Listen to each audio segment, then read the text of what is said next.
O vídeo cortou, continuando, então, eu morava com esse meu amigo e eu lembro de um dia eu chegar do trabalho e eu deitar na cama e eu adormecer e eu não adormecer. O que que acontecia? Eu tava vendo tudo acontecendo, eu escutava ele tava vendo uma aula no notebook na sala, eu escutava o som, eu via o ventilador do teto girando, eu via a cortina balançando, né, com o ventilador, mas eu tava de olho fechado e eu tava paralisado. Foi aí que começou um episódio horrível da minha vida que se chama Paralisia do Sono. E esse episódio horrível da minha vida foi desesperador por um tempo, porque eu acordava e eu simplesmente me via sendo sugada viva por uns monstros horrorosos. E ao mesmo tempo eu via o meu mentor parado do meu lado e eu dizia, pelo amor de Deus, me ajude. E eu rezava 50 Pai Nosso, 50 Ave Maria, eu olhava pro meu mentor vinha e eu dizia, pelo amor de Deus, me ajuda. E ele dizia, eu não posso, porque você está dando abertura a eles, você está fazendo essa escolha, você está abrindo esse canal, você está abrindo essa porta. Quando você fuma, quando você bebe, quando você faz o que você dá acesso deles a você. Eu estou aqui do seu lado, mas eu não posso te ajudar, porque eu não posso interferir no seu livre-arbítrio. Então, o que aconteceu? Esse foi o ano de 2017. Foi um momento horrível, porque eu não dormia, né? Eles me desdobravam e me levavam para outros lugares e davam como se fossem com discos na minha cabeça. Eu sentia a noite inteira aqueles, como se fosse disco mesmo de bateria, plim, batendo, e eu não dormia. Me faziam de gato e sapato, me atormentaram assim, ó. Meu Deus do céu. E aí o que aconteceu? Aconteceu que eu fui buscar um centro kardecista, eu fui buscar um centro espírita. E eu fui me envolvendo, né, dentro desse centro espírita, e eu comecei a fazer curso de médium toda quinta-feira para dar passe, porque eu precisava ter mais compreensão do que estava acontecendo. Não do que eu via, mas do que estava acontecendo através, né, dos livros e do conhecimento de outras pessoas da visão espiritual. E eu comecei a fazer trabalho voluntário no brechó da casa. Foi aí que eu me apaixonei por brechó, né? Que é uma das minhas paixões até hoje. Inclusive, hoje aconteceu uma coisa muito legal relacionada a isso. Então, assim, o que me levou a buscar esse caminho foi o desespero, né? Entre esse tempo entre esse espaço de tempo onde eu fui pro centro espírita e eu via o meu mentor falando comigo, eu fui também em rituais de ayahuasca, né? Isso eu vou trazer num outro vídeo, essa experiência, para explicar melhor para vocês. Mas eu começo ali, então, essa caminhada de eu entender que eu estava maltratando muito o meu corpo e que aquilo que eu estava fazendo com o meu corpo ia ter consequências. Aquilo não ia sair ileso. Todos aqueles maus tratos que eu estava fazendo com o meu corpo, muitas vezes eu não me alimentava, né? Até por ter essa dificuldade no relacionamento com a mãe, que é nutrição, e o meu relacionamento com a minha mãe sempre foi muito difícil. Teve muitas vezes na minha vida que eu escolhi comprar uma carteira de cigarro do que comprar comida. O vício, ele faz isso com você. É por isso que hoje eu vejo situações acontecendo e que eu reconheço quando uma pessoa ela já perdeu a estribeira, quando ela já perdeu a mão. Porque eu fui essa pessoa. Eu preferia comprar droga, eu preferia comprar cigarro do que comprar comida. Porque se eu pagasse R$ 40 numa bala, a bala ia me tirar totalmente a fome.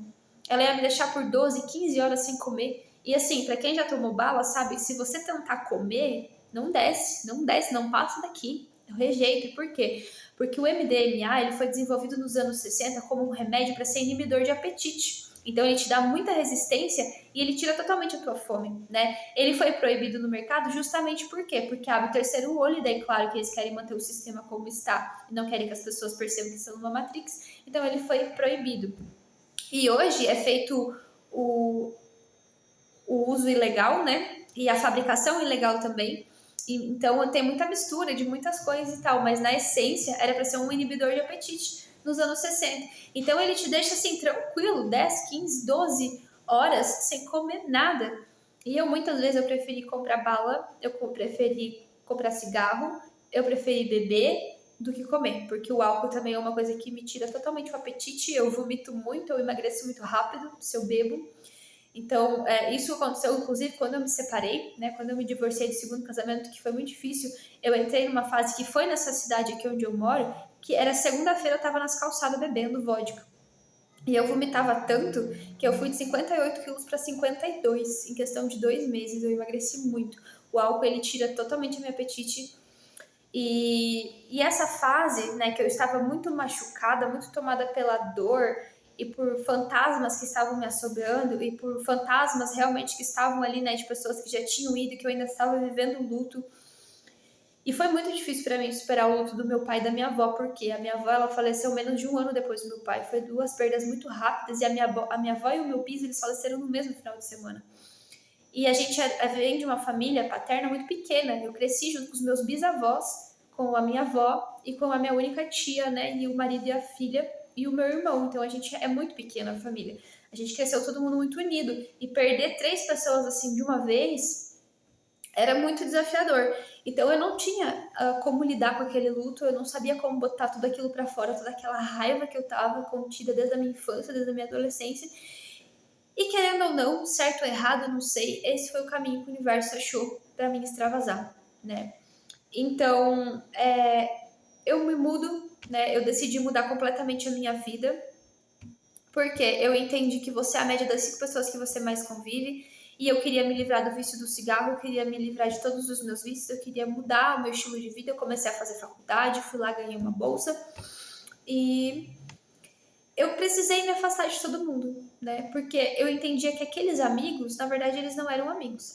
Aquelas pessoas que eu convivia, eles só me levavam para um caminho, que eram os caminhos do vício e da perdição. Então, se eu quisesse mudar totalmente a minha realidade, eu precisava mudar totalmente a minha realidade. Eu precisava mudar totalmente de endereço de trabalho, de rotina, de estilo de vida e de grupo de amigos, né? Então foi um momento bem radical, eu fui bastante radical mesmo. Eu sou essa pessoa, eu sou muito radical. Quando eu decido mudar é 8 ou 80. E eu sinto que se não for assim, a coisa não vai, não caminha. Então, assim, eu já passei por vários episódios onde as mudanças elas acontecem de uma hora para outra e são realmente drásticas. É literalmente saltos de realidade, né? Para quem conhece mecânica quântica, são saltos quânticos. Hoje eu tô aqui trabalhando numa determinada coisa, num determinado grupo de pessoas, amanhã eu tô em outra cidade trabalhando com outra coisa completamente diferente, fazendo algo que eu nunca pensei, imaginei fazer na minha vida, em outra casa, em outra realidade. Eu literalmente salto entre realidades, né? E nessa época, eu acreditava no quê? De alguma forma misteriosa, Kuan Yin se apresentou para mim, nessa época que eu estava no centro kardecista, e eu tinha uma conexão muito grande com Kuan Yin. Começa daí, né? Eu não buscava, eu não costumava buscar Deus, porque eu tenho uma certa dificuldade, né, dessa conexão, esse Deus do católico, esse Deus, eu não consigo ver Deus, talvez pela dificuldade do relacionamento com meu pai, mas eu tenho uma dificuldade desse Deus. Eu me conecto com Deus através do quê? Do grande espírito, através do xamanismo, o grande espírito que está em todas as coisas, através do divino, a consciência crística, né? Divino Deus, Pai, Criador, mas assim, todos em um, Deus, Pai, Mãe e Filho, a tríade. É a forma que eu gosto de me conectar com Deus. Por quê? Porque em todos os momentos que eu precisei de Deus muito fortemente, e só Ele esteve comigo, assim, nos piores momentos da minha vida, eu reconheço Deus em todos os piores momentos da minha vida, talvez nos melhores nem tanto, mas nos piores momentos da minha vida, Ele sempre esteve lá e se mostrou presente. É sempre entre eu e Ele, entre eu e ela, porque para mim Deus não tem sexo, Ele é uma força, Ele é uma energia, mas Deus sempre se manifestou para mim em forma de mãe. Mãe me pegando no colo, me danando, me cuidando, conversando comigo com vozes femininas, trazendo aquela força do sagrado feminino. Eu já falei em alguns vídeos que a minha família feminina tem ancestralidade indígena, então eu meio que herdei essa força do sagrado feminino, perdida há muito tempo pelas minhas ancestrais que faziam rodas de cura, rodas do sagrado, e que se perdeu depois que alguns antepassados meus foram, tá me dando a palavra jesuítas na cabeça, né? Foram catequizados. Esse evangelho catequizado europeu, que eles seguem brigando com a Igreja Católica, mas não percebem que eles simplesmente estão sendo uma imitação da Igreja Católica. Então, para mim, é muito mais fácil me conectar com o grande espírito, me conectar com o divino, através da centelha divina, através do cardíaco, através do emocional, através do ayahuasca, através dos cantos xamânicos, através dos rezos xamânicos, do que esse Deus que está longe, que está inalcançável, que sei lá, tá lá no seu altar, no seu trono, sentadinho, esperando o mundo acabar. Porque Deus nunca se apresentou para mim dessa forma. Ele se apresentou para mim nos momentos mais difíceis, eu não posso negar. Que o único ser, a única coisa que esteve do meu lado em muitos momentos que eu estive completamente só foi Deus. Inclusive a noite escura da alma, inclusive o pior episódio da minha vida do despertar de consciência, né? Deus e os seus trabalhadores, como o Exu Caveira, que eu já falei em outro vídeo, que enquanto eu era um risco para minha própria vida, Exu Caveira se posicionou do meu lado e dali ele não saía. E eu dormia e acordava, porque foi quando eu vivi a descalcificação da minha glândula pineal durante a pandemia. E dali ele não saía e ele dizia para mim o seguinte: enquanto você for um risco para sua própria vida, eu não vou sair daqui. Por quê? Eu era suicida, gente. Eu não posso dizer que eu era um ser alado, um ser iluminado, que só fazia bondade, porque não, desde a bituca do meu cigarro, eu jogava no chão, as pessoas diziam, junta, bota no lixo, eu tava tipo, não, nem aí. Hoje eu sou aquela pessoa que se eu vejo uma pessoa jogar a bituca do cigarro no chão, eu digo, junta e bota no lixo. Mas naquela época, eu não tava nem aí pra nada, eu não tava nem aí pro meu corpo, eu não tava nem aí pra nada, nada, entendeu? Eu não sabia o que eu tava fazendo aqui, pra mim eu só tava sobrevivendo, passando a trancos e barrancos um dia após o outro, eu nem sabia qual era o real significado de, de estar aqui. Mas eu tinha uma grande curiosidade, um grande conhecimento pelo cosmos, pelo universo. E essa minha amiga que me ensinou a oração de Arcanjo Miguel, ela foi a primeira pessoa na minha vida inteira que eu pude ter uma conversa de verdade com alguém que me entendeu, né? E eu tinha o quê? 21 anos quando eu conheci ela, eu tava fazendo 21 anos. E foi a primeira pessoa que em 21 anos que eu conversei que realmente me entendeu. Todas as outras pessoas eram conversas vazias, eram conversas sobre meninos, sobre roupa, sobre, sabe, coisas assim, preocupações básicas do cotidiano. Ai, meu cabelo tá bonito, ai, minha maquiagem. E eu nunca tive nem aí pra nada, né? Tanto que eu sou essa pessoa assim, cara lavada, cabelo não penteado, não tem nem pente, não pentei o cabelo. Meu cabelo lavou, secou, shampoo e condicionador no máximo. São muito básicas, sabe? Porque eu gosto de me conectar com aquilo que realmente tem importância, com aquilo que realmente faz o meu coração vibrar. E para mim, o que tem importância é a conexão com a espiritualidade hoje. É entender o sentido da vida, é entender por que a gente está aqui, para onde a gente vai, qual é o propósito disso tudo. E teve vários momentos que eu passei por dores cabulosas, né? Porque eu tive que fazer todo o resgate. Né? Quando eu era criança e perguntavam para mim o que eu ia ser quando crescesse, eu não sabia dizer porque eu tinha um sentimento dentro do meu coração que eu era responsável por toda a minha família. E eu não sabia explicar aquele sentimento, eu só sentia. Então, no primeiro momento, eu pensei em fazer psicologia. Porque como eu via minha avó, minha mãe sofrendo, todo mundo sofrendo, eu pensava, bom, se eu fizer psicologia, eu posso me ajudar, eu posso ajudar as pessoas que eu amo também. Só que conforme a coisa foi caminhando, daí eu fui descobrindo o ayahuasca em primeiro lugar, a consciência e depois a constelação familiar, eu entendi que a minha missão dentro da minha família era fazer todo o resgate da minha árvore genealógica, né? Verdade. Obrigada. Nossa, meu mentor acabou de me trazer um insight que eu tinha esquecido. E isso confirma o que eu falei, isso só confirma o que eu falei para vocês mais cedo no outro vídeo que eu não posso ter filho, né? Por quê? Porque eu vim para encerrar a linhagem.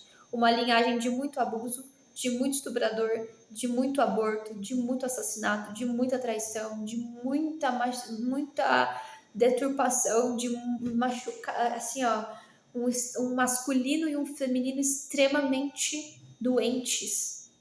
Extremamente doentes. Tanto masculino como feminino. Então eu escolhi nascer, né, ser a união desses dois sistemas para finalizar. Então eu tinha não só a responsabilidade de tudo que eu já vivi em outras vidas, junto com essa chama gêmea que eu precisava resgatar, porque só as últimas encarnações tinham sido 9 suicídios um atrás do outro. Muitos deles eu me suicidei por causa de rejeição da minha chama gêmea. Então, assim, o que eu vim para aprender nessa vida? Para ficar, para viver de romance? Não, eu vim para aprender sobre amor próprio. E é por isso que eu friso tanto para vocês sobre amor próprio e que cada vez tem níveis mais e mais e mais elevados que a gente pode atingir. Nunca acaba, sempre tem mais e mais. Por quê? Porque o meu maior aprendizado nessa vida não é ficar com a pessoa, e sim aprender a dizer não para a pessoa e dizer sim para mim. Então, porra, é um puta desafio. E a missão dentro da família é o quê? Fazer o resgate de todo o sistema, o resgate com todas as pessoas que eu encarnei junto, o resgate de todas as vidas que eu já vivi com essas pessoas, o resgate desde a minha primeira encarnação na matéria, que foi há 13 mil anos atrás, junto com meu pai, que inclusive eu era esposa dele. Então, o que eu não entendia, uma das coisas que foi o mais difícil de tudo nesse momento que o meu pai desencarna e que o meu pai se aproxima de mim, ele não se aproxima de mim como pai. Ele se aproxima de mim como marido, porque aos meus 8 anos eu sofri um abuso sexual com ele, eu já contei isso em outro vídeo. A minha avó saiu por 5 minutos para ir na padaria e me deixou por 5 minutos sozinha em casa com ele. E ele tinha passado a noite virada, cheirando, tava doidão e acabou cedendo, né? E então, com 8 anos de idade, eu já sofri esse abuso e o que criou uma conexão, né? Aquilo que a gente faz o corte no divórcio energético, mas uma conexão sexual que é muito forte, que só reforçou a conexão que eu já tinha com ele desde a primeira encarnação. Então, assim, e o meu pai, ele tá? Pra quem tá na dúvida aí, ele é da minha mesma mônada cósmica. Ele não é minha alma gêmea, mas ele é da mesma mônada. Não deixa de ser uma alma gêmea, de certa forma, mas é da mesma mônada cósmica. Então, o que acontece? No momento que ele se conecta comigo, automaticamente meu casamento acabou, né? Se a gente olhar por uma outra perspectiva, eu vinha de um relacionamento longo de 4 anos, no momento em que... Não, 4 anos não, 2 anos. 2 anos. No momento em que ele se aproxima de mim, meu relacionamento já acabou. Porque a interferência dele no meu campo era tão forte, eu tinha tanto pacto, tanto acordo, tanta juras secretas, agendas ocultas, coisas com ele, eu era muito fiel a ele, vocês não têm ideia. Então, assim, eu tive um outro relacionamento depois que foi extremamente abusivo, que inclusive esse namorado tinha o mesmo nome do meu pai. Eu vivi com ele as mesmas coisas abusivas que a minha mãe viveu dentro da relação com meu pai. E esse relacionamento acabou muito mal mesmo. Acabou em agressão física, acabou em polícia, acabou de uma forma, assim, bastante desgastante pro meu psicológico, pro meu emocional, que já não tinha, né? Já não tinha estrutura de pai e mãe ali. Então, depois desse relacionamento aí, eu virei a que eu virei psicopata. E de possessividade, ciúmes, obsessão, e eu precisei lidar com tudo isso de forma sozinha, porque na época eu não tinha dinheiro, eu trabalhava, mas eu pagava aluguel, então eu não tinha dinheiro para pagar terapeuta, psicólogo, etc., que é uma coisa que eu vejo que hoje as pessoas têm muita dificuldade também, não têm condições de pagar. Então, o que eu fazia? Eu buscava faculdades, eu buscava os universitários que estavam se formando em psicologia que pudessem me ajudar. Eu busquei e fui morar, quando eu me divorciei, eu fui morar numa casa com 3 psicólogos, porque de alguma forma a minha consciência ela já estava ali buscando ajuda, buscando cura, eu sabia que eu precisava sair daquilo, sabe? Então, assim, no momento que o meu pai se conecta comigo, do outro lado, ele não se conecta comigo através de relação pai e filho. Ele se tornou alguém extremamente... Porque em vida ele era ciumento, ele era controlador, extremamente controlador, com a minha mãe, etc. E ele se tornou essa mesma presença durante muitos anos da minha vida, né? Então foi uma presença que se colocou ali de uma forma que não deixava mais nada me acessar. Então, se você perguntar, por todos esses anos, eu não tive relacionamento sério. Eu só pegava e não me apegava, fiquei naquele oba-oba com um monte de gente. Até tive vários relacionamentos pelo caminho, inclusive relacionamentos kármicos, mas ninguém podia permanecer, porque aquela presença ali, ela era muito mais forte. Ela botava todo mundo para correr.